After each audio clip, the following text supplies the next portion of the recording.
আসসালামাইকুম, hi my lovely viewers, welcome back to Jeril's family kitchen.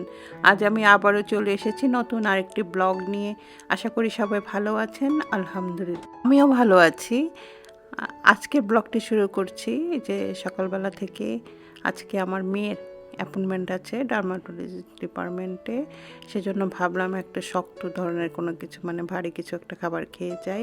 তাই প্রথমেই আমি একটু নাস্তাটা তৈরি করে নিচ্ছি।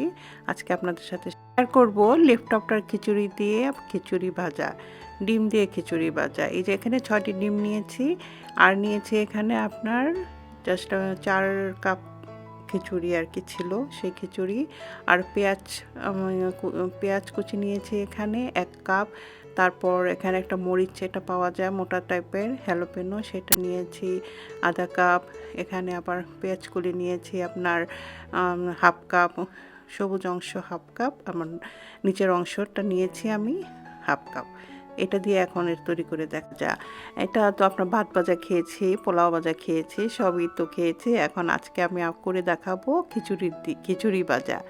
এই তো জাস্ট এটা একটা ভালো সকালের নাস্তা বা বিকালের নাস্তা করে নিতে পারেন। খুবই মানে মজার, খুবই সুস্বাদু, আমার কাছে ভালো লেগেছে। আপনারা জাস্ট আমি আজকে দেখাচ্ছি কীভাবে করে নিতে পারেন। খুবই মজার, বাচ্চারাও খেতে পারবে, বড়রাও খেতে পারবে, সবারই এটা পছন্দ করবে। আমার মেয়েও খুব পছন্দ করেছে। এই যে এখানে আমি প্রথমে ডিম নিয়ে নিয়েছি 6টি ডিম নিয়ে, এটা আবার সবগুলো আর কি একটা ডিমগুলো ফেটে আমি একটা বলে নিয়ে নিয়েছি। আরেকটা বলের ভিতরে কাঁচা বলে পেঁয়াজ, কাঁচামরিচ, পেঁয়াজের অংশ কিছু নিয়ে এটা আবার একটু লবণ দিয়ে একটু ভালো করে মেখে নিচ্ছি। সুন্দর করে কষলে মেখে নিতে হবে। তারপর আপনার যে পেঁয়াজের যখন আপনার একটু নরম হয়ে আসে, এটার একটা সুন্দর একটা জাস্ট ফ্লেভার আসে, আবার খেতেও ভালো লাগে। তখন এই যে ডিমগুলো এর মধ্যে দিয়ে এটা জাস্ট আমি ফেটে নিয়ে তারপর নেক্সট কী করছি সেটা আপনাদের সাথে শেয়ার করছি।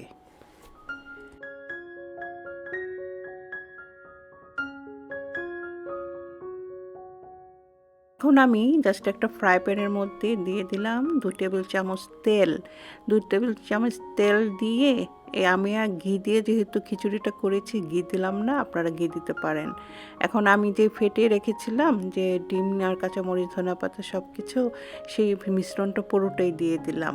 দিয়ে এটা আমি সাথে সাথে নাড়বো না, জাস্ট যখন একটু করে হয়ে আসে, একটু শক্ত হয়ে আসে নিচের দিকটা, তখন আমি এটা আস্তে আস্তে এপাশ ওপাশ করে এটা নেড়ে নিব। কারণ এই জাস্ট সাথে সাথে নাড়লে এটা একদম গুঁড়া গুঁড়া হয়ে যায়, খেতে ভালো লাগে না, দেখতেও সুন্দর লাগে না। তাই আমি জাস্ট এটা একটু ভালো করে ভেজে আর কি যখন ভাজাটা হবে তখন এটা আস্তে আস্তে নেড়ে নিব আর কি, নেড়ে এটা জাস্ট ভেঙে নিব। এই তো এভাবে করে নিচ্ছি, যখন ভেজে নিচ্ছি সুন্দর করে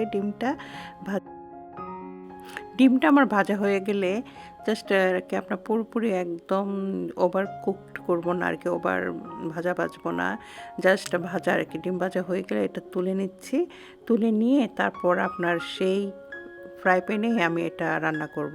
তারপর আবার দিয়ে দিলাম 2 টেবিল চামচ তেল দিয়ে একটা শুকনা মরিচ আমি এটার মধ্যে আর কি ছেড়ে দিচ্ছি। কয়েকটা শুকনো মরিচ এখানে ছেড়ে দিচ্ছি, দিয়ে তারপর আবার এর মধ্যে দিয়ে দিব এখানে আপনার যে পেঁয়াজ কলির সাদা অংশটুকু, নিচের অংশটুকু আর কি যে রেখেছিলাম, ওটা দিয়ে এটা আবার একটু ভালো করে কেটে দেবো। মরিচটাও দিয়ে দিলাম, যে একটু রেখেছিলাম অল্প ছিল, সেই মরিচটাও দিয়ে দিলাম, জাস্ট হ্যালোপেনো আর কি, এটা কুচি কুচি করে দিয়ে দিয়েছি। দিয়ে এটা একটা স্বাদ মতো লবণ দিয়ে দিলাম, স্বাদ মতো লবণ দিয়ে এটা আবার ভালো করে নেড়ে নিব। সুন্দর করে নেড়ে মিক্সড করে একটু ভাজা ভাজা হয়ে মানে একটু কালারটা চেঞ্জ হয়ে আসলেই তারপর আমি এর মধ্যে দিয়ে দিচ্ছি খিচুড়ি একটুকু, যে রেখেছিলাম আর কি লেফট ওভার খিচুড়ি, সেটা দিয়ে এটা ভেজে নেব। তো সেটা ভেজে নিচ্ছে এখন ভালো করে, সুন্দর করে। দেখেন দেখতে কত ভালো লাগছে, যেন এখন ভালো লাগটা মানে দেখলেই মনে হয় যেন খেয়ে ফেলে, এমন একটা সুন্দর একটা কালার চলে আসছে। খিচুড়ি কালার এমনি সুন্দর, তারপরে ডিমটা দেওয়াতে ভালো লাগছে, টেস্টও খুব ভালো আসছে। তাই আপনারা হয়তো ভাবতে পারেন তাহলে তো ডিম ভেজে খিচুড়ি দিয়ে খেয়ে ফেললেই হলো, তাই না? আসলে ওটার একটা স্বাদ, এটার একটা স্বাদ, এটা আপনারা করে দেখতে পারেন। খেতে খুবই মজার, খুবই ভালো লেগেছে আমার কাছে। জাস্ট আর কি আপনার একটা সকালবেলার নাস্তা পেট ভরে খেয়ে জাস্ট আমি আমার মেয়ে তো চলে যাব আর কি হসপিটালে ওই দেখাতে। এই যে লাস্টে আবার একটু দিয়ে দিলাম, পেঁয়াজ কলি রেখেছিলাম, পেঁয়াজ কলির কুচিটুকু দিয়ে, আপনারা এখানে ধনেপাতা থাকলে ধনেপাতাও কুচি দিতে পারেন। আমার কাছে ধনেপাতা কুচি ছিল না, সেজন্য আর কি দিতে পারিনি। তা আপনারা দিলে আর একটু ফ্লেভারটা ভালো আসে। তা দিয়ে এই যে এখন আমি দেখছি অনেক সুন্দর লাগছে, ভালো লাগছে, এদের লোভনীয় হয়েছে। এখন এটা আমি জাস্ট পরিবেশন করে দেখাচ্ছি যে কেমন হয়েছে, যে পরিবেশন করে আপনাদের দেখাচ্ছি। এখন এটা একটু আচার দিয়ে খেতে যা মজা লাগবে, জাস্ট আমরা একটু আচার দিয়ে খেয়েছি, জাস্ট অনেক মানে আর কি ইয়ামি লেগেছে, অনেক ভালো লেগেছে। জাস্ট আপনারা এটা খেতে পারেন, করতে পারেন। অনেক সময় পোলাও ভাত বেশি হলে যেরকম করে আমরা একটা এই আইটেমটা করে ফেলি, খিচুড়িও বেশি হলে আপনারা এই আইটেমটা করে খেতে পারেন।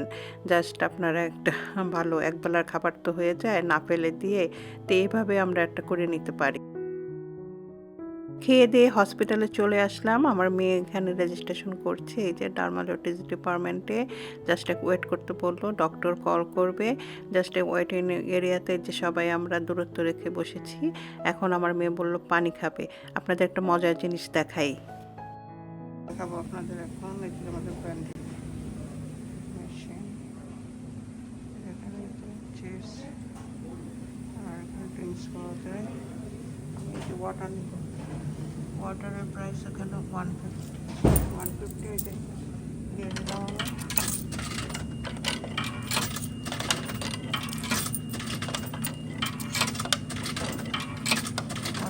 ওয়াটার দিয়ে অ্যান্ড কোডটা দেবো, কত কোডটা হবে E6 এখানে ট্রাই করবো। এই তো দেখেন ওপেন হয়ে গেছে, ওপেন হয়ে গেছে, পড়ে গেছে। সুন্দর এই যে চলে আসছে এখানে।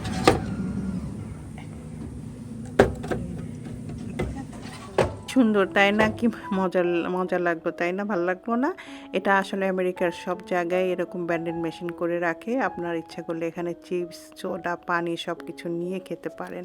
এই যে আমার মেয়ের জাস্ট হয়ে গেল, ডক্টর আর কি দেখে ফেলছে, দেখে ফেলে বাসায় চলে আসলাম। বাসায় চলে আসার পর এখন বলছে ওরা ইয়া খাবে, আপনার যে ছিটা রুটি পিঠা খাবে। তো এটা তৈরি করে দিতে বললো। বাবার মেয়ে দুজনেই ধরলো আমাকে। তো আমার তো অনেক টায়ার্ড লাগছিল, সারাদিন এরকমভাবে হসপিটালে যাওয়া মানে সারাটা দিনই আপনার একদম সিক হয়ে যাওয়া, ভালো লাগে না, বসে থাকতে হয় অনেকটা, মানে ওয়েটিং এরিয়াতে আমার একদম ভালো লাগে না হসপিটাল। এই তো তারপরে এসে এই যে চিটা রুটিটা এগুলো বানালাম জাস্ট এমনি আর কি। এটা আমার চ্যানেলে আছে আর কি কীভাবে বানাতে হয়, তাই রেসিপিটা শেয়ার করছি না। এই আর কি এভাবে বানিয়ে, গরুর মাংস ছিল রান্না করা, তা গরুর মাংস দিয়ে বাপ মেয়ে খেয়ে ফেললো। এই তো এইভাবে করলাম, সবাই খুশি। অনেকগুলোই তৈরি করে নিচ্ছে, কিন্তু এমনি জাস্ট অনেক সুন্দর হয়, কিন্তু যখন ভিডিও করতে আসি না তখন না কেন জানি এত সুন্দর হয় না, আমি বুঝি না এটা কেন হয়। এটা বলছি সবার ক্ষেত্রেই বুঝি হয় কি না, শুধু আমার ক্ষেত্রেই হয় তাই ভাবি আর কি। আপনাদের এরকম হয় কি না আমাকে জানাবেন। পানির বোতল দিয়ে জাস্ট এটা বানিয়ে নেওয়া যায়। হাতে যে অনেক সময় ছেটাছেটি করলে চুলা টুলা নষ্ট হয়ে যায়, তাই এটা পানির বোতল দিয়ে সুন্দর করে বানিয়ে নেওয়া যায়।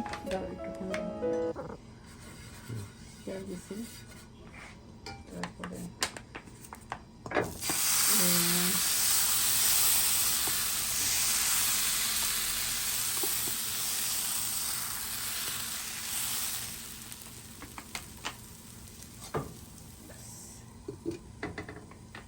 এরকম অনেকগুলো পিঠা বানিয়ে নিলাম, বাপ বেটি খেয়ে ফেলবে।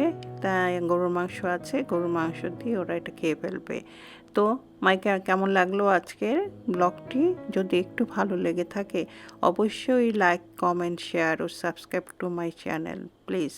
আপনারা যারা সাবস্ক্রাইব করেছেন তাদেরকে অসংখ্য ধন্যবাদ, যারা করেননি প্লিজ করে নেবেন। আমার জন্য দোয়া করবেন, ভালো থাকবেন। আল্লাহ হাফেজ।